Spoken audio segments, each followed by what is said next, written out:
అందరికి దండాలు. DRK property సమర్పించు ఏకదమ్ ముచ్చట్లు. మరి రాజాకొచ్చింది ఇక ముచ్చట మునుం పెడదాం పాండ్రి.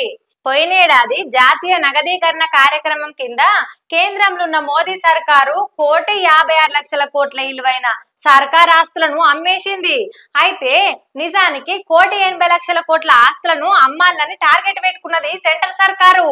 మరి ఇప్పుడు వచ్చిన అధికారిక ప్రకటన ప్రకారంగా 2021 నుంచి 22 మళ్ళా 2024 నుంచి 25 వరకు మొత్తం 4 ఏళ్లలో కేంద్ర సర్కార్ ఆధ్వర్యంలో ఉన్న మౌలిక రంగ ఆస్తులను అమ్మి 6 లక్షల కోట్ల నిధులను సమీకరించాలని బీజేపీ సర్కారు నిర్దేశించుకున్నది. అయితే 2021 నుంచి 22 మళ్ళా 2022 నుంచి 2023 నడుమ 2,30,000 కోట్ల ఆస్తులను అమ్మేసింది.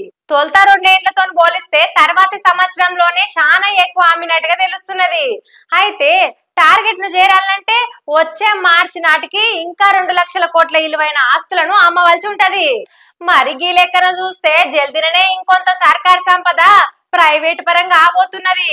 ఇక ఇప్పటికే ఎన్హెచ్ఏఐ 33 ఆస్తులను కూడా గుర్తించింది. గిది గిట్లుంటే రోడ్డు రవాణా, జాతీయ రహదారులు, బొగ్గు, విద్యుత్తు, గనులు, పెట్రోలియము, సహజ వాయువు, పట్టణాభివృద్ధి, షిప్పింగ్ గిట్ల మంత్రిత్వ శాఖల ఆస్తుల అమ్మకాలకు సంబంధించిన టార్గెట్ల మొత్తము 70% పూర్తి చేసిండ్రట.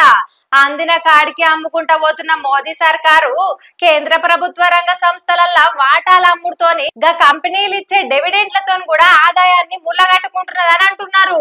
ఇప్పటికే చాలా సంస్థలల్లో వాటాలను తగ్గించుకున్న కేంద్రము ఎయిర్ ఇండియా లాంటి సంస్థలకు అడ్డగోలుగా మొత్తం అమ్మేసిన సంగతి ఎరుకున్నదే కదా. ఇక రిజర్వ్ బ్యాంకు నుంచే ఇప్పుడు 10 ఏళ్ల నుంచి దాదాపుగా 9 లక్షల కోట్ల డివిడెంట్లను అందుకున్నదంటే చూడరాదుండ్రి.